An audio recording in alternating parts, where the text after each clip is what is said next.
Start. उपाध्यक्ष महोदय, मैं मानती हूँ कि बहुत से जो हमारे भाई हैं उनकी ओर से शिकायतें आई हैं और यहाँ बातचीत चलती रहती है कि हम अपने इलाके में सफाई बंद कर देंगे, परंतु यह विषय स्वायत्त शासन संस्था के सहयोग से नहीं हो पा रहा है जैसी कि हमें आशा है। और मैं समझती हूँ कि राजनैतिक दल स्वास्थ्य के विषय में ध्यान रखते हैं क्योंकि यह मानवता के लिए बहुत आवश्यक है और इसमें राजनीति का कोई रंग नहीं आना चाहिए, ऐसी मेरी आशा है। मैं अनुरोध करूंगी कि सदस्यों की जो समस्याएं हैं उनको ध्यान में रखते हुए दिल्ली प्रशासन कोई ऐसी नीति अपनाने की कोशिश करे जिससे नगर निगम का यदि कोई काम हो तो उस विषय में हमारा नगर निगम से एक सहयोगपूर्ण वातावरण पैदा हो, मगर इस वातावरण में राजनीति न आने पाए। हमारे सामने एक उद्देश्य हो कि हमें जनता का काम करना है क्योंकि जनता के लिए हम चुनकर आए हैं। इसमें पार्टी का कोई प्रश्न नहीं है।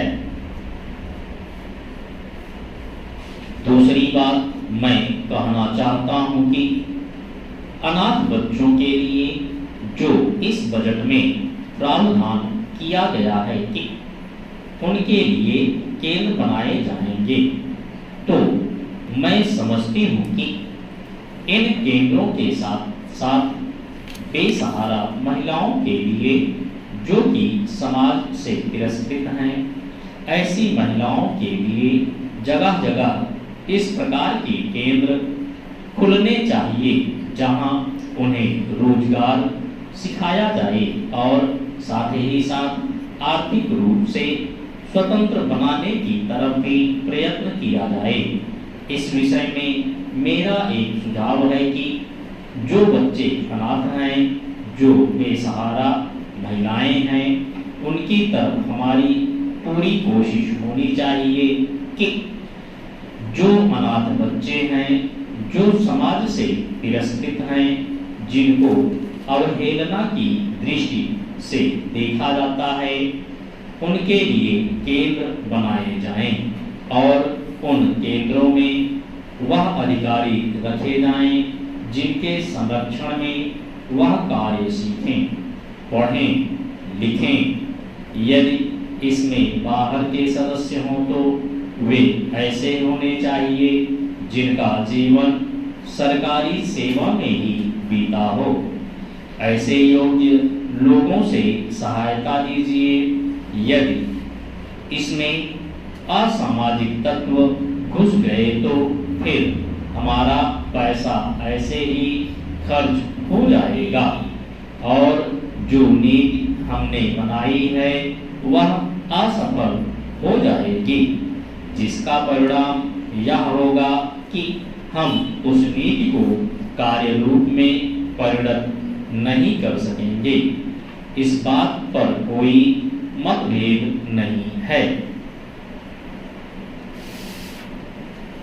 उपाध्यक्ष महोदय, रूस में भारत के जो मानचित्र प्रकाशित हुए हैं उनमें भारत के कुछ हिस्से को सही तरीके से नहीं दिखाया गया है।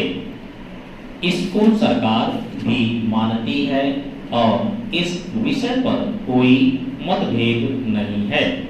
प्रश्न यह है कि अगर किसी देश ने हमारे देश का गलत मानचित्र प्रकाशित किया है तो एक सरकार के रूप में भारत सरकार का जो कर्तव्य है उसने उसको निभाया है या नहीं, और अगर निभाया है तो किस प्रकार से निभाया है। जब भारत सरकार का ध्यान इसमें प्रकाशित उस मानचित्र की ओर दिलाया गया जिसमें हमारे देश के कुछ भारत को गलत ढंग से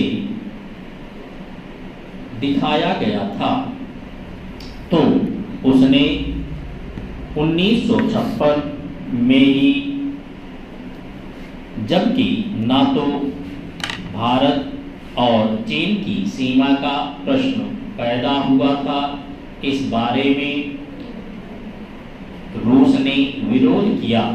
इसके बाद भारत सरकार ने लगातार 4 बार रूस सरकार से लिखित रूप से विरोध किया कि हमारे मानचित्र को ठीक से नहीं दिखाया गया है। जिस मानचित्र को लेकर यह चर्चा हो रही है, जब उसकी ओर भारत का ध्यान गया तो उसने जून, जुलाई और अगस्त में लगातार 3 बार अपने राजदूत के माध्यम से और रूस के जो अधिकारी हमारे देश में आए उनसे बातचीत करके रूस का ध्यान इस ओर आकर्षित किया कि उसने इस देश का मानचित्र ठीक नहीं दिखाया है। प्रश्न यह है कि जिस मानचित्र के बारे में हम चर्चा कर रहे हैं उसके बारे में हमें चिंता होनी चाहिए या नहीं। मैं समझता हूँ कि अगर दुनिया का कोई भी देश हमारा मानचित्र सही ढंग से नहीं दिखाता है तो स्वाभाविक रूप से देश को उसके बारे में चिंता करनी चाहिए। हम अपने कर्तव्य से नहीं चूक सकते हैं, लेकिन जहाँ तक इस चर्चा का संबंध है, मैं माननीय सदस्य की प्रशंसा करता अगर वह उन समस्त देशों का जिक्र करते और निंदा करते जिन्होंने हमारे मानचित्र को गलत ढंग से दिखाया है। उदाहरण के लिए पाकिस्तान को शिकायत है उसके मानचित्र को केवल रूस, इराक और मिस्र ने ही नहीं बल्कि अमेरिका ने भी गलत दिखाया है। जिस कश्मीर को हम भारत माता का ताज और मुकुट कहते आए हैं, जिसे हम कहते हैं कि वह इस धरती पर हमारा स्वर्ग है, उस इलाके को बिल्कुल उनकी दया और कृपा पर छोड़ दिया गया है। यह बात उत्साहवर्धक नहीं है।